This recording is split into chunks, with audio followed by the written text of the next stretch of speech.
si tu sais pas ça, tu peux pas agir dessus. La plus importante, c'est d'être finalement expérimenté et d'être capable d'identifier les différents scénarios. Et bonjour à tous, bienvenue sur cette vidéo super importante car aujourd'hui on va parler de media buying, un sujet qui est très intéressant. Et il n'y a pas si longtemps, je vous sortais justement une vidéo sur comment déléguer correctement son media buying à une agence. Aujourd'hui, on va se poser une question un peu différente. On va essayer de se questionner sur quelles sont les compétences indispensables d'un bon media buyer, car je sais qu'il y a beaucoup d'entre vous en fait qui font leur media buying eux-mêmes et qui veulent juste tout simplement monter en compétence sur ça. Et donc là aujourd'hui, on va essayer de se poser un petit peu cette question-là. Qu'est-ce qu'il faut savoir? Quelles compétences il faut avoir? Comment mettre en place correctement une méthodologie? En bref, toutes les choses qui sont importantes pour performer quand on est un media buyer. Donc c'est pour ceux qui font leur media buying, c'est pour ceux aussi qui sont freelance et qui proposent des services de media buying. En bref, c'est tous ceux qui s'intéressent de près ou de loin à la pub sur Meta et sur Google, en vrai un petit peu en prolongement, parce qu'on peut être bien évidemment media buyer sur Meta, media buyer sur Google, sur Snapchat, sur TikTok, en vrai sur toutes les plateformes qui proposent du coup de la publicité. Justement, commençons peut-être par définir rapidement ce que c'est que le media buying. Media buying, c'est le fait d'acheter des médias sur des plateformes publicitaires, sur notamment par exemple des réseaux sociaux. Nous, c'est ça dont on va parler, c'est donc le media buyer Meta Ads, c'est celui qui achète des placements pour imprimer ses pubs sur les placements Meta, à savoir notamment Facebook et Instagram. Donc typiquement, moi on peut, vu que je suis media buyer au sein de mon agence web, on peut typiquement me contacter pour me dire bon voilà, j'ai ma marque, j'ai mes produits, j'aimerais faire de la pub sur Instagram, sur Facebook, je fais appel à vos services pour imprimer mes pubs du coup sur Facebook et sur Instagram. Un media buyer, c'est ni plus ni moins ça. Et donc la question c'est qu'est-ce qui fait qu'on est un bon media buyer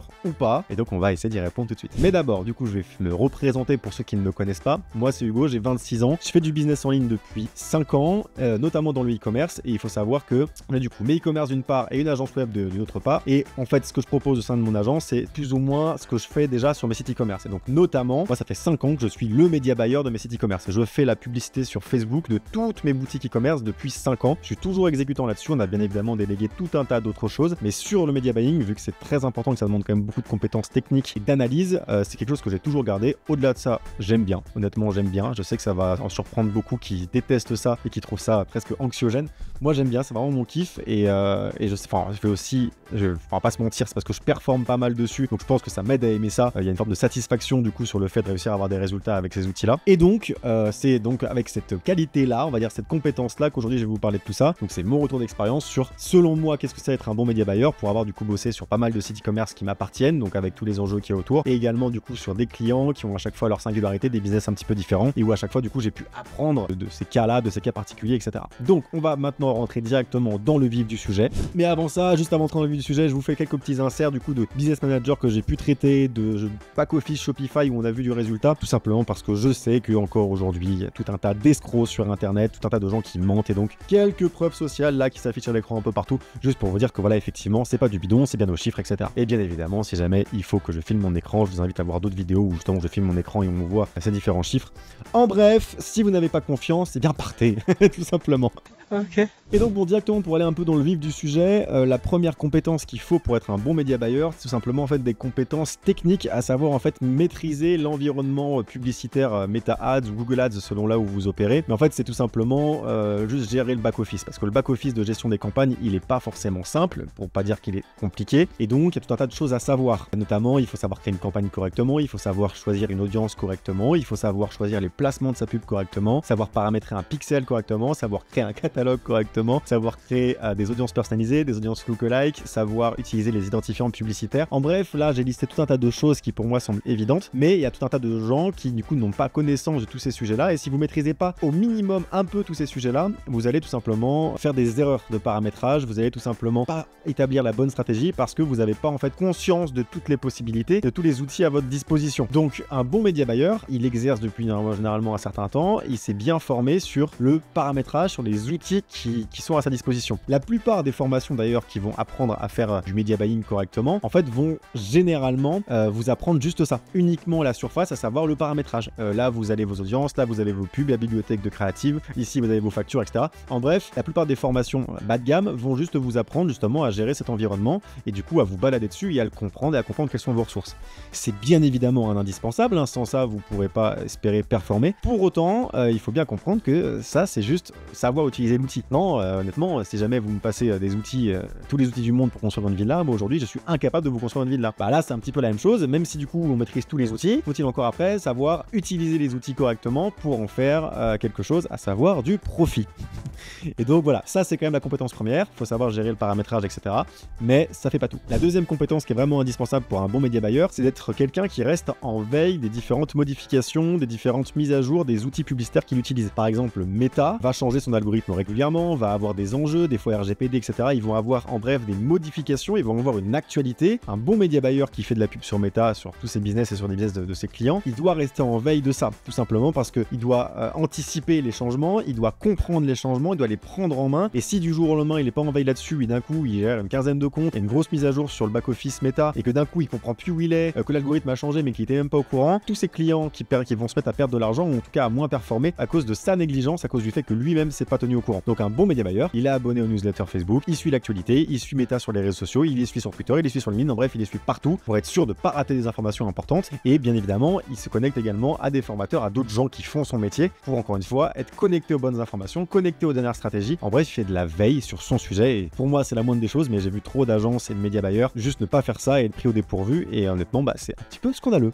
Le troisième point qui est selon moi très important quand on fait du media buying, c'est d'avoir fait en fait son propre business de près ou de loin, en bref avoir fait de la pub pour soi. Parce que en fait quand on est en train de dépenser le budget publicitaire de quelqu'un d'autre et qu'on n'a jamais dépensé son propre budget sur Meta, on réalise pas à quel point effectivement ça peut aller vite, on réalise pas les différents enjeux, on réalise pas. Je sais qu'il y a des média buyers et ils arrivent à avoir des ROI de 2, de 3 par exemple sur un compte d'un client, ils savent que c'est bien, et factuellement c'est bien 2-3. Mais s'ils ont jamais exercé eux-mêmes un business ou fait de la pub pour eux-mêmes, ils n'ont pas conscience en fait de à quel point est-ce que 2-3 c'est très fragile. Quand quelqu'un paye de la TVA, quand quelqu'un a un coût produit, quand quelqu'un doit payer des gens, des prestataires, etc. En bref, quand t'as pas une connaissance business globale, et ben tu peux très vite te dire, oh voilà, je suis un bon média buyer, mon client il râle mais il devrait être content, etc., etc. Un bon média buyer, il a lui-même fait du business, il a lui-même fait de l'acquisition pour ses propres trucs, et donc il est conscient des différents enjeux, il est conscient que on peut avoir des ROI de 3, des ROI de 4 et avoir quand même un business malade, parce que en fait on a un business model qui est pas bon, parce qu'on fait pas suffisamment de marge sur nos produits, parce qu'en fait on n'arrive pas à fidéliser correctement avec notre produit. En bref, il peut y avoir tout un tas d'autres problématiques. Et quand vous êtes média buyer, votre but c'est du coup de faire performer votre client et de l'amener à des résultats concrets. Et pour l'amener à des résultats concrets, vous pouvez être très fort techniquement et très fort au niveau de la méthodo sur vos déploiements de campagne et de publicité, mais si vous n'avez pas un regard sur son business dans sa globalité, vous ne pourrez pas l'accompagner jusqu'au bout dans la démarche et donc l'aider à performer. C'est pas rare et c'est même important qu'un média buyer puisse interagir avec son client et lui dire alors là votre site en fait il faut le faire plus comme ci, plus comme ça, il faut rajouter ces éléments-là.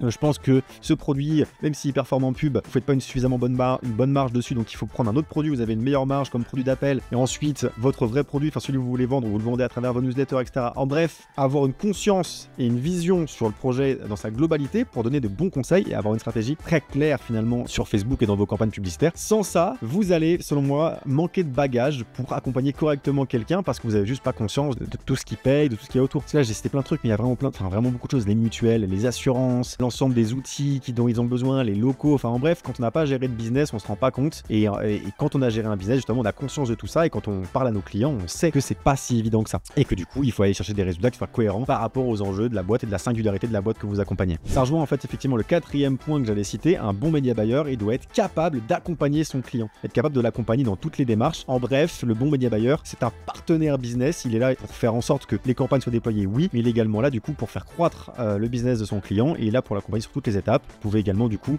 pour justement maximiser vos résultats sur Meta, accompagner votre client sur sa suite de mails automatiques par exemple, parce que vous savez que ça va avoir un effet également sur vos résultats. Si vous diffusez de la pub, mais que votre client n'a pas de mail automatique, de relance panier, etc., bien évidemment que votre rôle, c'est de le constater, de voir ça, et d'accompagner votre client sur la mise en place du coup de mails automatiques pour faire augmenter ses résultats, mais également les résultats que vous obtenez avec la pub. Et si vous avez plus de résultats avec les pubs que vous faites pour votre client, factuellement vous le facturez plus cher parce que vous allez pouvoir monter ses budgets publicitaires. En bref, c'est très important d'avoir du coup une connaissance globale pour accompagner votre client sur son business, pas uniquement sur Facebook ou sur Google, mais bel et bien sur l'ensemble de son business. Le cinquième point très important d'un bon média buyer, c'est d'avoir de la créativité, en tout cas quand vous êtes en charge de la création des pubs. Généralement, de près ou de loin, vous allez quand même devoir intervenir dans la création des pubs, soit vous le faites directement parce que vous êtes payé pour ça et vous êtes média buyer et également, on va dire, créatif stratégiste, on dit ça maintenant. Donc vous êtes celui qui crée les publicités, donc au cas il faut bien évidemment être créatif. Mais même si c'est pas le cas et que vous êtes juste là en tant que consultant et que vous accompagnez votre client du coup sur la bonne démarche pour créer des bonnes pubs, vous devez du coup l'aider sur la rédaction de son cahier des charges ou de l'aider, oui, sur la rédaction de son cahier des charges si jamais il le délègue, mais même s'il le fait lui-même en fait finalement, vous devez l'aider en fait sur le script de ce que vous devez, de ce qu'il doit produire. Et si jamais vous n'avez pas de créativité, bon bah tout simplement vous faites pas un savez ça, hein, vous allez réaliser de mauvaises pubs, votre client va réaliser de mauvaises pubs, et si vous avez de mauvaises pubs, bon bah vous l'aurez compris,